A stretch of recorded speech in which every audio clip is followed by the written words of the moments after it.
Bienvenue à toutes et à tous. En ce mercredi 3 juin 2020, nous en sommes arrivés à la méditation numéro 75 dans le livre Les psaumes des temps modernes de notre ami pasteur Jean-François Denis. Et sans plus tarder, nous allons,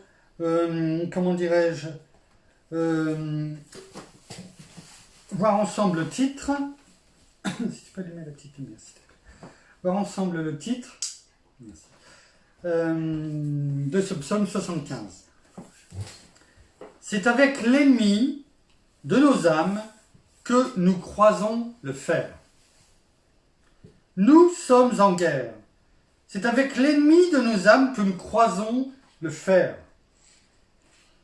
Réalisons donc que nous avons besoin de lui, c'est-à-dire de notre Seigneur Jésus. Car ce combat que nous livrons aujourd'hui est contre celui qui en veut à nos vies. Son désir est de te faire souffrir et ta vie détruire pour en venir à briser ta relation avec Dieu et ainsi l'anéantir. Le cri de mon cœur, c'est que tu réalises qu'une de ces tactiques est la convoitise. Alors, ressaisis-toi. Et dans le nom de Jésus, sors de son emprise. Ce combat est sérieux. Ton éternité en est l'enjeu. Ne prends rien à la légère sur cette terre. Car ici-bas, rien ne dure. Tout est éphémère. Et l'objectif de ton adversaire est de te distraire. Et de te distraire. Pour t'empêcher de connaître véritablement Dieu le Père. Ces stratégies n'ont qu'un seul but, te garder dans ce qui est ambigu, afin de te tenir loin de ton salut. Néanmoins, sache que ma prière est que tu en viennes à te tenir loin de cette misère et savoir faire taire pour faire place à Jésus, cet être spectaculaire, qui ne veut avec toi rien de moins qu'une relation sans frontières. Je t'en supplie, recherche intensément sa présence et confie-lui ton existence. Ta raison d'être dans ce monde va bien au-delà d'une simple coïncidence. Son but est que tu en viennes à faire sa connaissance et que tu vives pleinement sa puissance. J'aime Dieu de tout mon être, de toute ma force et de toute ma pensée. Je reconnais qu'à travers son sacrifice à la croix, il a su m'aimer le premier.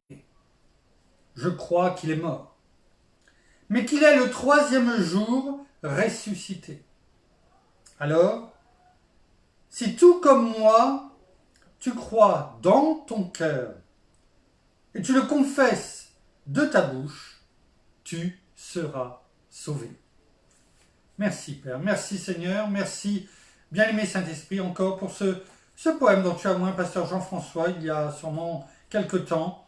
Et aujourd'hui, amène-nous au travers de ce que nous venons de lire, eh bien, qu'il y a un tremplin vers ton enseignement, la parole, dans laquelle nous voulons nous nourrir chaque jour, afin que nous puissions croître, non pas grandir, parce que c'est toi qui grandis, que nous nous abaissions, et que nous diminuions, mais croître, avancer, dans le sens d'avancer sur le chemin de notre destinée, et sur ce chemin dont tu es la route, Seigneur Jésus.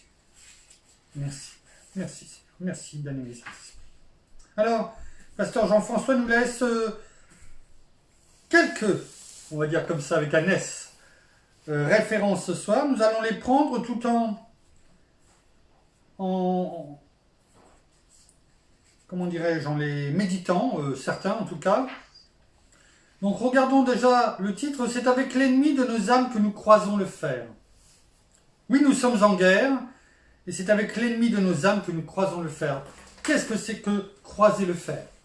Croiser le fer. Alors, si on remonte à bien longtemps, eh bien croiser le fer, c'était ce que autant des gens qui avaient des capes et des épées, eh bien croiser le fer. C'est-à-dire que bien souvent il y avait des duels pendant la guerre, avec notamment les mousquetaires du roi, eh bien ils croisaient le fer. Il y avait souvent des duels. Ils croisaient l'épée. Croiser le fer, c'est aussi un terme que l'on emploie dans tout ce qui est maniement, maître d'armes, lorsque l'on apprend l'escrime. C'est croiser le fer. Hein, c'est une expression. Et Pasteur Jean-François commence comme ça, le titre de son poème s'intitule ainsi, c'est avec l'ennemi que nous croisons le fer. Alors bien sûr, nous n'avons peut-être pas ces épées comme au Moyen-Âge, mais nous avons des armes beaucoup plus puissantes, et notamment l'épée de l'Esprit, qui est la parole de Dieu. Ce n'est pas une coïncidence, bien entendu, et c'est avec la parole que non seulement nous recevons cette puissance, parce que la parole est une puissance, avec notre bien-aimé Saint-Esprit qui est en nous, que notre Seigneur nous a envoyé, parce qu'il a fallu, il le disait, qu'il parte afin que un nouveau consolateur, le Saint-Esprit, l'avocat, le paraclète, le paraclétos, viennent et descendent et viennent en nous, afin que nous puissions, par lui, nous laisser enseigner et nous laisser notre Seigneur Jésus nous remplir de tout ce qu'il veut nous dire. Et nous allons voir ensemble, eh bien, effectivement, qu'une des tactiques de l'ennemi, on en a vu déjà quelques-unes, alors ce n'est pas la tactique du gendarme, je n'ai pas pour habitude de chanter des chansons comme ça, mais il a plusieurs tactiques, comme nous l'avons vu, alors on ne fait pas ça pour rire, bien entendu, hein, parce que c'est une réalité. Et celle qu'il utilise bien souvent, et surtout encore plus de nos jours, mais pas que, vous allez voir, cela remonte à bien longtemps, je pense que c'est de tout temps, eh bien c'est la convoitise. Une, bien sûr, de ces tactiques. Donc, nous allons voir ensemble, non seulement les versets que nous a donnés le pasteur Jean-François, et surtout ceux que la Bible, que la parole de Dieu nous envoie, afin que nous en prenions acte, et surtout que nous les retenions, que nous les gravions sur les tables de notre cœur. Nous avons vu ces 2 derniers jours les devoirs que nous avions envers l'ennemi, mais aussi notre devoir de rechercher Dieu hier. Et nous pouvons voir aujourd'hui, alors la première référence est Éphésiens 6, verset 12, dans cette liste des armes du chrétien, des armes que Dieu nous donne, l'ordre de revêtir, et à chaque fois que notre Père, que l'Éternel, que Dieu lui-même nous donne des ordres, eh bien, c'est toujours pour notre bien, c'est pour nous avertir.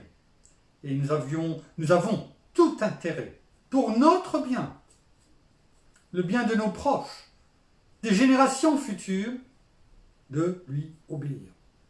Alors, le verset 12, on l'a pris, on ne va pas méditer dessus et rester longtemps, parce qu'on a pu déjà le méditer il n'y a pas si longtemps que cela, c'est « Car nous n'avons pas à lutter contre la chair et le sang, mais contre les principautés, contre les pouvoirs, contre les dominateurs des ténèbres d'ici-bas, contre les esprits du mal dans les lieux célestes. » Alors ce verset 12 fait partie de la liste des armes de Dieu, et là, bien sûr, en particulier, il nous dit, il met la main dessus, le doigt dessus, pour nous avertir de qui est notre ennemi. C'est ce que nous avions médité il n'y a pas si longtemps que cela.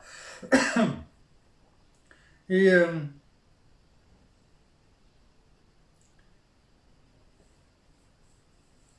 il y a aussi donc, on peut lire, parce qu'on ne va pas rester dessus, dans Romains, excusez-moi, merci. Dans Romains, Romains chapitre 8, versets 38 et 39.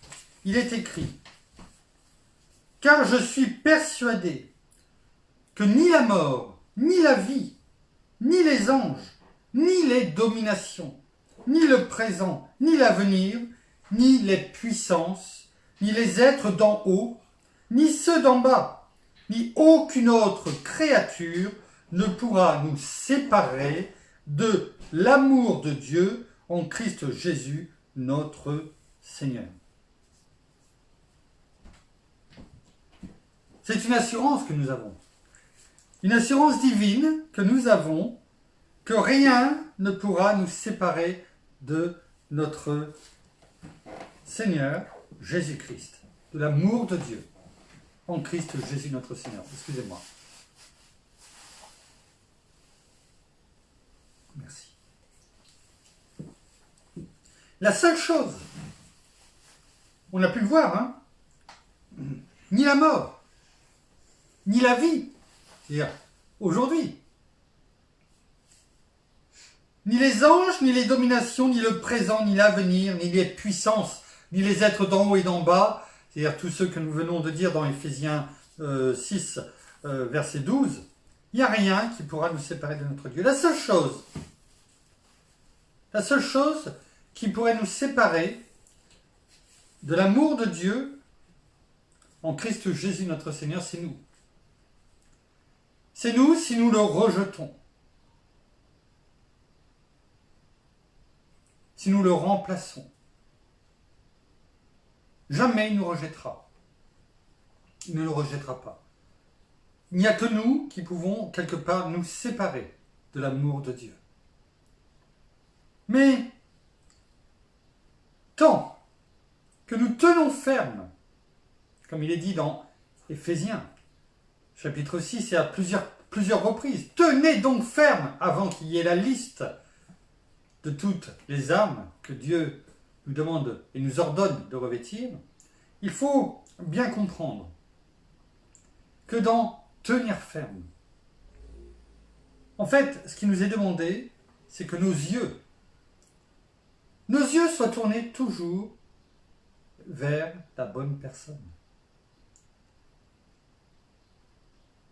Christ, notre Seigneur, notre Père. Tant que nos yeux demeureront fixés sur notre Seigneur, nous n'aurons rien à craindre. C'est ce que l'ennemi veut. Petit à petit, détourner nos regards de notre foi en Christ Jésus, afin d'avoir une image brouillée, une foi brouillée. Pourquoi ? Parce que nous n'avons pas tenu suffisamment ferme, et donc il va utiliser différentes tactiques afin de dévier petit à petit notre regard de Christ notre Seigneur. C'est cela, tenir ferme. L'apôtre Paul l'a dit. J'ai combattu le bon combat de la foi. La foi, c'est croire que notre Seigneur est venu, qu'il nous a rachetés, qu'il était cloué à la croix pour nous, qu'il est ressuscité, qu'il est assis à la droite de notre Père, qu'il est notre souverain sacrificateur, en même temps que le roi des rois, le Seigneur des seigneurs. Et l'ennemi va utiliser, notamment donc pour ce soir, la convoitise, afin de vouloir nous tenter, non pas notre esprit, parce que nous sommes parfaits en esprit, en Christ Jésus, mais notre chair. Et le combat se passe dans nos pensées, dans nos émotions, dans notre volonté, c'est-à-dire dans notre âme. Et c'est là le combat que nous avons à mener. C'est pourquoi il nous est demandé de tenir ferme. Et c'est pourquoi l'ennemi essaye de nous attaquer, non pas en esprit, parce qu'il ne pourra rien faire, absolument rien. Il essaie d'attaquer notre âme, en nous faisant douter, en nous faisant croire certaines choses, semi-vérité, mais à la fin mensonge, et dans ces tentations, notamment par la convoitise, nous détourner, parce que lorsque nous tombons dans la convoitise, eh bien forcément, nos regards ne sont plus tournés vers la bonne personne, mais vers ce que l'ennemi veut nous faire voir. Non pas qu'il ait dit, notre Seigneur le dit, que la parole nous dit que même Satan se déguise en ange de lumière. Donc tout ce qui brille n'est pas d'or.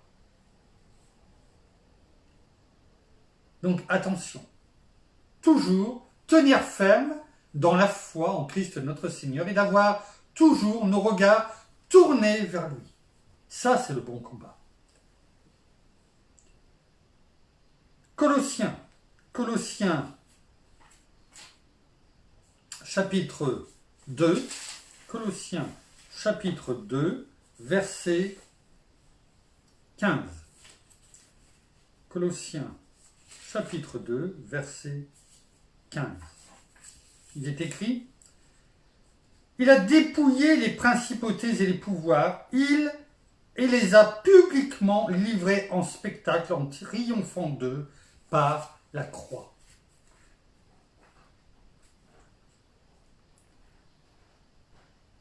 On y reviendra tout à l'heure. C'est important. En conclusion, il y a une chose quand même qu'il faut que l'on, en tant qu'enfant de Dieu, que nous comprenions, et que nous gravions sur les tables de notre cœur, afin de ne pas laisser l'ennemi nous duper, nous tromper. Parce que lui, il connaît tout cela par cœur.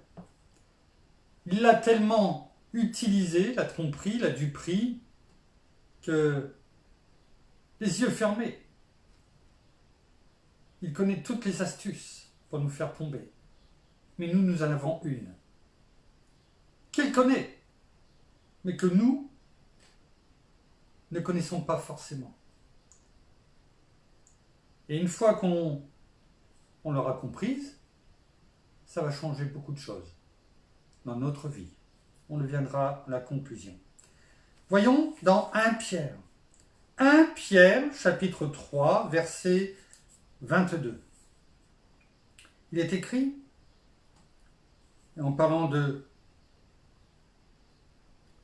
notre Seigneur Jésus, qui, monté au ciel, est à la droite de Dieu, et à qui les anges, les pouvoirs et les puissances ont été soumis.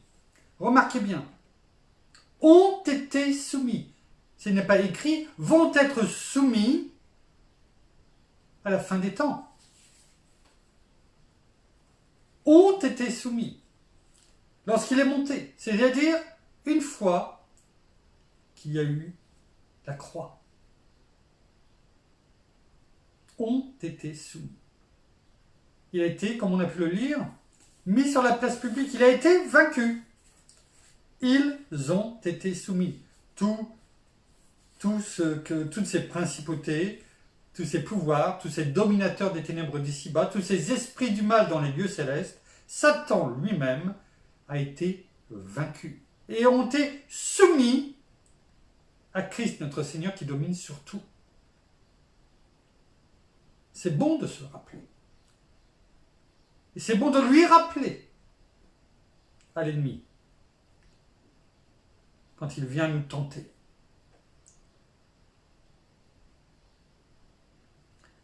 Dans 1 Jean, premier épître de Jean, chapitre 2, verset 13, il est écrit: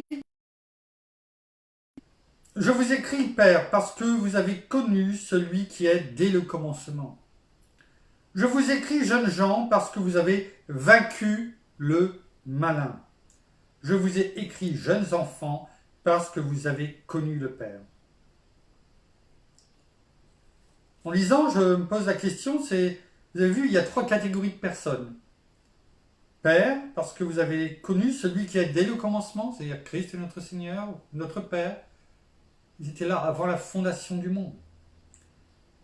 Et à la fin, je vous ai écrit, jeunes enfants, parce que vous avez connu le Père. Et entre les deux, je vous écris, jeunes gens, parce que vous avez vaincu le malin. Pourquoi aux jeunes gens? C'est une question que je me pose en le lisant. Et je pense que quelque part, c'est peut-être parce que les jeunes gens sont plus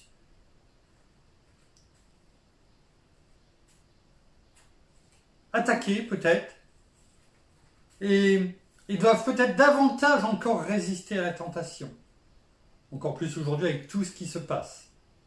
Ces jeunes gens sont, oui, attaqués parce que par toutes ces tentations, ces convoitises, tout ce qui brille, le hochet du diable, comme je l'ai bien souvent appelé, hein, qui fait entendre en remuant des sons mélodieux, des choses qui, même dans le silence, viennent vous détourner vos regards de l'essentiel. Ces jeunes gens, mais qui pourtant ont déjà vaincu le malin. Pas eux-mêmes, mais Christ, notre Seigneur, l'a fait pour nous. Et je pense qu'au travers de cela, l'apôtre Paul a voulu rappeler à tous ces jeunes gens qui pouvaient être peut-être plus à même d'être tentés, et nous aujourd'hui, eh bien, de leur rappeler qu'ils ont vaincu le malin, qu'ils n'ont pas à avoir peur, qu'ils ont simplement à tenir ferme, mais que malgré toutes les convoitises, les épreuves de leur vie, qu'ils n'ont rien à craindre. Parce que en Christ Jésus, ils sont déjà plus que vainqueurs. Alors, effectivement, il y a des fruits naturels, on va dire, de la convoitise. On peut le voir dans Genèse 31. Genèse, chapitre 31, verset 41, notamment par l'oppression. Il est écrit, cela me fait 20 ans passés dans ta maison. Ça c'est, comment dirais-je, Jacob qui parle à Laban. Cela me fait 20 ans passés dans ta maison. Je t'ai servi 14 années pour tes 2 filles et 6 ans pour ton petit bétail, et tu as changé 10 fois mon salaire. Laban était envieux, était convoité, ce que lui n'avait pas, c'est-à-dire il voyait que tout ce que faisait Jacob, eh bien, réussissait. La seule chose, c'est que il ne croyait pas au même Dieu. Il ne croyait pas au même Dieu. On le voit notamment dans cette phrase que j'ai notée aujourd'hui, au verset 30 du même chapitre, 31, donc chapitre 31, verset 30. Maintenant que tu es parti pour de bon, parce que tu languissais vraiment après la maison de ton père, pourquoi as-tu volé mes dieux, avec un petit d? Donc il reconnaît à un moment donné que Dieu, parce que Dieu est venu lui parler en lui disant quand Jacob est parti, eh bien il lui a dit ne fais rien contre Jacob. Quand il l'a poursuivi pour le rattraper. Mais là il dit bien, et c'est prouvé par la parole, que Laban n'avait pas le même Dieu, le Dieu unique. Et forcément, quand on n'a pas le Dieu unique, l'Éternel, notre Père, eh bien forcément, on est amené à, et comme là c'était le cas, à être amené dans la convoitise, dans l'envie, ce qui était le cas pour Laban. Je vais essayer d'accélérer un petit peu. Il y a aussi ce que l'on peut voir dans la convoitise amène notamment au vol. Au vol. On le voit dans Josué, chapitre 7, verset 21.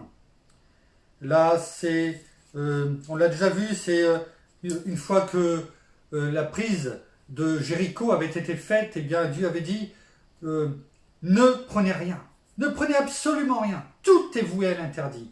Mais Akan, A-K-A-N, avait vu un manteau de chinéar et avait vu un lingot d'or, etc. et avait pris cela, avait dissimulé, et l'Éternel a failli frapper tout le peuple d'Israël.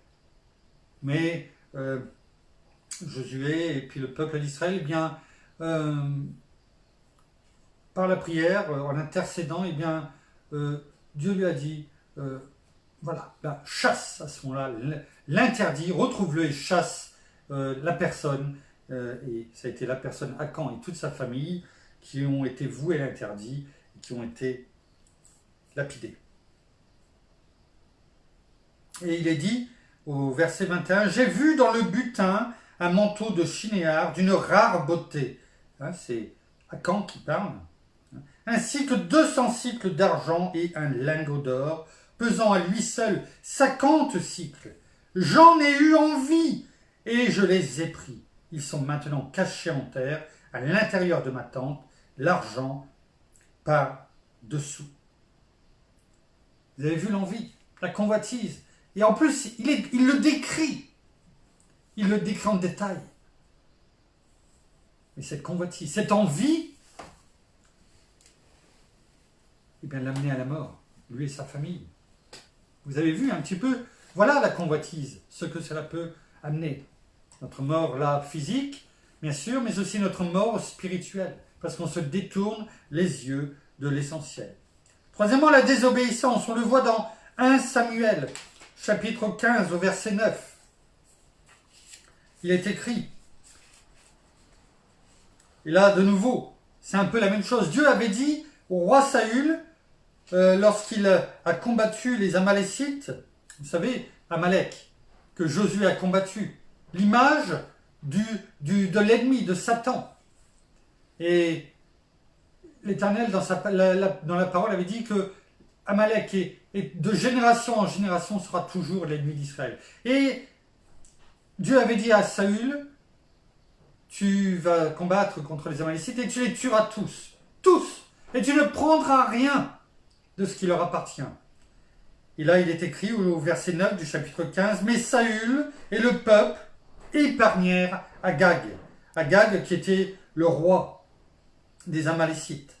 Ce qu'il y avait de meilleur dans le petit et dans le gros bétail et dans les bêtes de la seconde portée, ils épargnèrent les agneaux gras et tout ce qu'il y avait de bon. Ils ne voulurent pas le vouer à l'interdit, et ils vouèrent à l'interdit seulement tout ce qui était méprisable et chétif. Combien de fois dans notre vie, on sait qu'il faut se séparer des choses, mais on se sépare des choses où on donne, où on laisse à Dieu, des choses dont nous n'avons pas forcément besoin.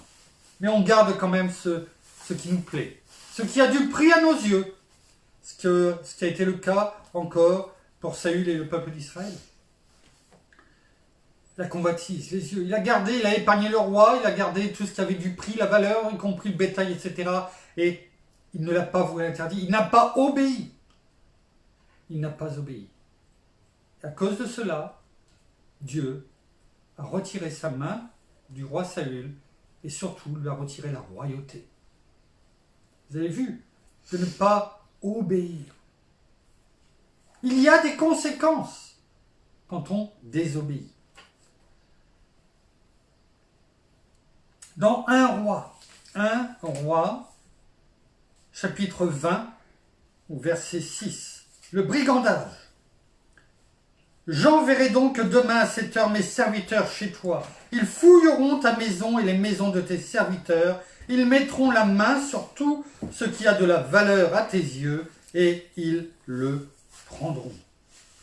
Là, c'est Ben-Hadad de Syrie qui après tant de victoires et avec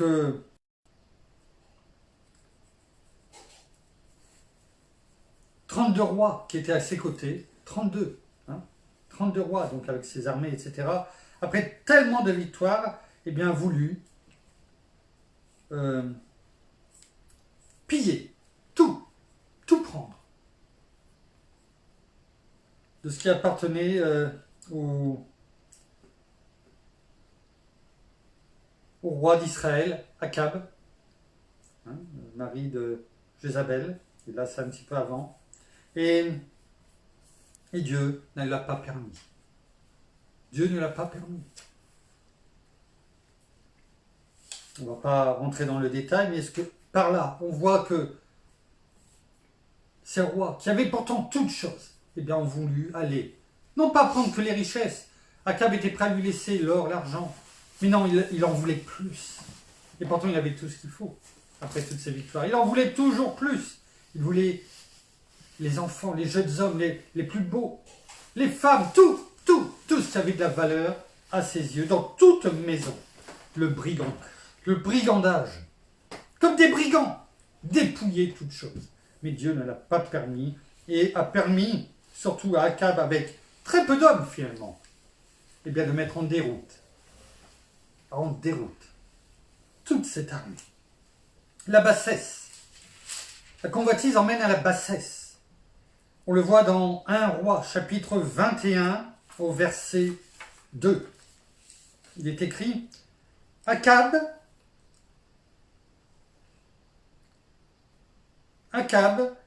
parla ainsi à Naboth.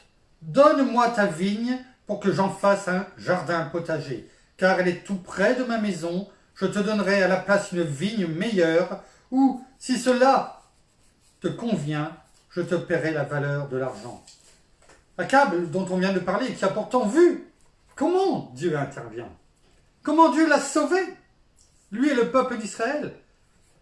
Il devrait être reconnaissant, il devrait, à l'inverse de ces rois de Ben-Hadad, eh bien il devrait être rempli d'amour, de compassion, ses yeux fixés sur l'Éternel.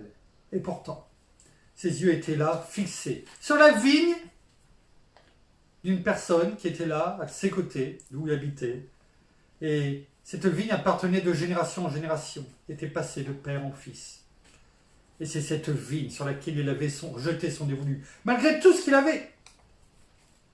Bien sûr, Naboth ne l'a pas voulu en lui disant, bien, non, je ne peux pas te laisser, ça m'appartient, de père en fils, de génération en génération, et quelque part je veux le transmettre. Et derrière, eh bien, cette envie a amené Jézabel et Akab à mener une conspiration contre lui, à amener d'autres personnes à porter de faux témoignages sur Naboth, et cet homme a été condamné à être lapidé. Il a pu tout récupérer pour rien. Voilà l'envie, la bassesse de quelqu'un qui avait déjà tout. La convoitise entraîne le manque de scrupules. Le manque de scrupules. Manque de scrupules, et donc, c'est-à-dire que on s'en fout de faire le mal quelque part, ou de mentir. Il n'y a rien qui arrête. On le voit dans 2 Rois, chapitre 5, au verset 20. Il est écrit, Géasi, qui était le jeune serviteur d'Élisée, Géasi, le jeune serviteur d'Élisée, homme de Dieu, Élisée, se dit, voici mon Seigneur a ménagé Naaman, ce Syrien, en n'acceptant pas de sa main ce qu'il avait apporté. L'Éternel est vivant, je vais courir derrière lui et j'en obtiendrai quelque chose. Pour vous situer le contexte, Naaman, qui était un Syrien, qui était le chef des armées, qui était écouté, qui était reconnu, qui avait beaucoup de victoires, et était pourtant atteint de la lèpre.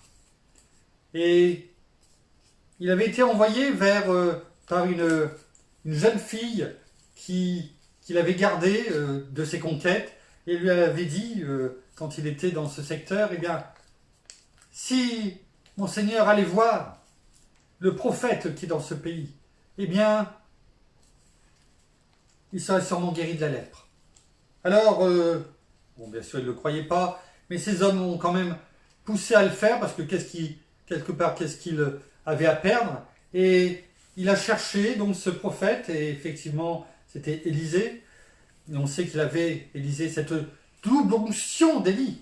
Il a encore fait le double de ce qu'a fait Élie. Et Élisée, n'a même pas daigné sortir pour aller voir, Naaman. Il lui a simplement fait dire par son serviteur Géasi ce qu'il devait faire, c'est-à-dire se tremper 7 fois dans le Jourdain. Et bon, au départ, il ne voulait pas le faire, etc. etc. Finalement, il l'a fait et il a été guéri de la lèpre. Et donc, il voulait, bien sûr, récompenser Élisée, mais Élisée ne l'a jamais voulu. Il ne voulait absolument rien. Absolument rien. L'humilité, vous voyez. Il savait que ce n'était pas lui, mais c'était Dieu qui avait tout fait. Qu'il était simplement là en tant qu'instrument de Dieu. Il savait ce que Dieu pouvait faire. Mais lui, Géasi, qui pourtant avait vu, c'était le jeune serviteur d'Élisée. Il était en permanence avec lui. Mais regardez la convoitise. Il a manqué de discernement, d'obéissance envers Élisée et donc envers Dieu. Et lui, croyant qu'Élisée ne verrait rien, est parti. Il a raconté, a rejoint Naaman en lui mentant, en disant que 2 jeunes personnes arrivaient, qu'il lui fallait de l'argent et que Élisée l'avait envoyé effectivement, donc l'argent lui a été donné hein, et tout ce qu'il faut. Et quand il est revenu, Élisée, Dieu lui avait montré en vision ce qui s'était passé. Et Géasi a eu comme conséquence de repartir, de se séparer d'Élisée. Et la lèpre qui avait été retirée de Naaman est tombée sur lui. Oui. Voilà ce qu'amène encore la convoitise, le manque de scrupules, le peu de scrupules. Une conséquence. De conséquences. N'oublions pas que dans l'Ancien Testament, la lèpre était synonyme c'est le péché. La convoitise, le mensonge, etc., etc. C'est la petite, vous savez, la petite boule de neige, hein, le petit flocon qui tourne, et à la fin, eh bien, ça fait une grosse boule, voire quelquefois des avalanches dans une vie. Pour terminer, la moquerie. On le voit dans Luc. Regardons ce qui est dit dans Luc, chapitre 16, verset 14. Luc 16, au verset 14, il est écrit « Les pharisiens qui aimaient l'argent écoutaient tout cela et raillaient Jésus. » Bien sûr, notre Seigneur Jésus avait parlé de quoi, à votre avis? De quoi avait-il parlé juste avant le verset précédent? C'est pour ça que j'ai préféré vous lire d'abord le 14 pour revenir au verset précédent, au 13. Et notre Seigneur Jésus lui-même disait « Aucun serviteur ne peut servir 2 maîtres, car ou il haïra l'un, et aimera l'autre, ou il s'attachera à l'un et méprisera l'autre. Vous ne pouvez servir Dieu et Mammon. » C'est ce qu'on disait au début. Vers qui sont tournés nos yeux? Vers qui sont tournés nos yeux?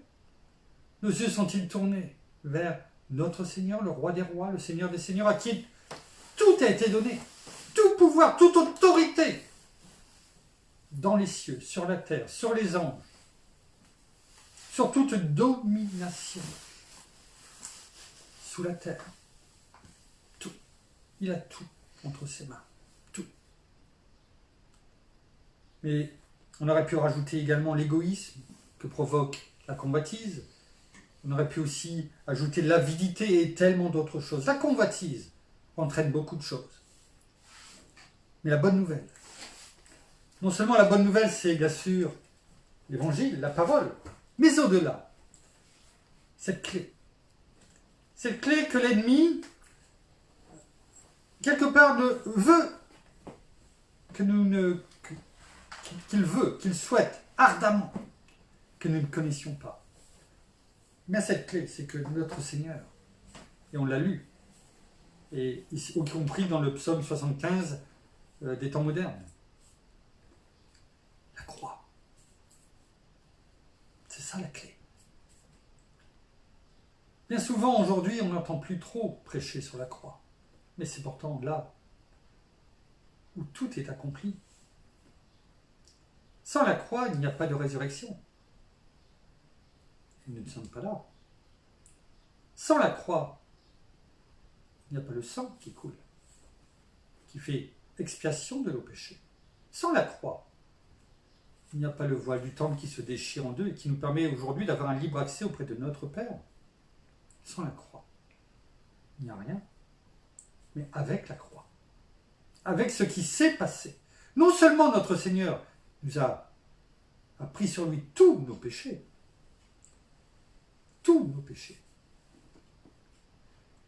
il n'y a plus de condamnation aujourd'hui en Christ Jésus notre Seigneur. Mais il nous a donné la victoire. On l'a lu. Et c'est ça qui est important. Bien souvent, on l'oublie. La croix, c'est également la victoire que notre Seigneur nous donne par la croix sur tout le quotidien, sur cette nature pécheresse, sur tout ces convoitises, ces tentations, tout ce que nous avons pu dire aujourd'hui, nous avons déjà la victoire. Et il nous l'a donné. Nous sommes, Frédéric, Marie-Hélène, les enfants, chacun d'entre vous, vous pouvez mettre votre nom avec notre Seigneur Jésus sur la croix. Il y a 2000 ans, nous avons été crucifiés en Christ Jésus. Et lorsque nous venons en Christ Jésus, eh bien c'est comme si il y avait un retour vers le passé et nous sommes déjà crucifiés en Christ. Et nous avons, et notre Seigneur, par l'œuvre de la croix, nous donne la victoire au quotidien. Et lorsque l'ennemi nous envoie ses tentations, ses convoitises, eh bien nous pouvons lui dire, non, tu ne m'auras pas. Parce que je sais que j'ai déjà la victoire sur toi. Non pas moi, mais Christ qui vit en moi. Et je ne détournerai pas mes yeux de mon Seigneur, de mon Dieu. Et là, vous avez la victoire. Pourquoi? Parce que l'ennemi, lui, quand il sait que vous avez compris cela, et que ce n'est pas simplement le pardon des péchés, c'est le pardon des péchés, bien entendu, mais c'est aussi une victoire au quotidien. C'est ça aussi la puissance de la croix, une victoire au quotidien sur l'ennemi. C'est ça, tenir ferme. C'est ça, tenir ferme. La croix. Toujours revenir à l'essentiel. Notre Seigneur nous a tout donné. Il a tout accompli. Et il ne reviendra pas pour nous donner plus que ce qu'il nous a donné. Il nous a tout donné. Tout. Tout est accompli. C'est le Dieu de la perfection. Notre Seigneur était parfait. Il est parfait.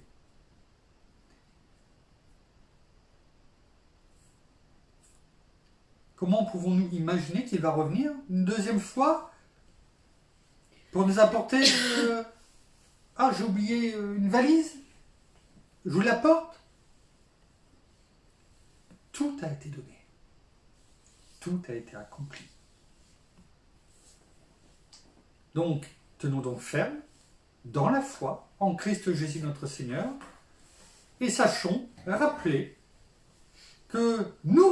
à notre âme, qui est le siège de nos pensées, de nos émotions et de notre volonté, parce que c'est là où est le combat, de rappeler à notre âme, ouais, mon âme, même si jusqu'à la fin tu devras combattre, mais je sais que je suis déjà plus que vainqueur en Christ Jésus parce qu'il m'a tout donné à la croix.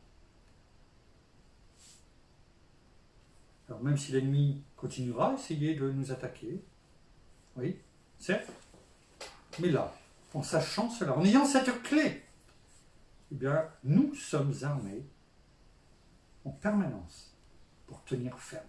Terminons par la prière. Merci. Merci Seigneur. Merci Dieu du Saint-Esprit. Merci Seigneur pour encore cet enseignement de ce soir. Merci parce que tu ouvres nos cœurs, tu ouvres nos yeux. Merci pour ce que tu déposes dans nos cœurs, pour cette vérité, cette lumière. Merci encore pour ta patience, ton amour, ta bonté, ta miséricorde. Oh, merci Seigneur parce que tu nous montres toute convoitise Et tu nous gardes de toute convoitise des yeux, de toute convoitise de la chair, de toute hypocrisie, de toute moquerie, de toute avidité, de tout mensonge. Oui, nous voulons vraiment te remettre tout cela.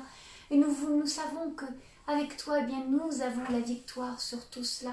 Alors veillons et tenons ferme, comme nous l'avons dit encore plusieurs fois. Oui, tenons donc toujours ferme contre toutes ces ruses que nous donne ou que nous met l'ennemi, tout simplement dans nos pensées, dans nos cœurs. Alors oui, gardons-nous de toute convoitise, quelle qu'elle soit, de tout mensonge, parce que oui, nous nous mentons à nous-mêmes. Et vraiment, que la vérité, eh bien, fuse dans nos vies, parce que nous voulons toujours te garder là droit devant nos yeux, car toi seul, tu es le chemin, la vérité et la vie. Oui, et c'est en toi que nous avons la victoire. Alors ne nous appuyons pas sur nos propres forces, nos propres pensées, mais ayons toujours cette pensée tournée vers toi, nos yeux tournés vers toi, notre cœur tourné vers toi.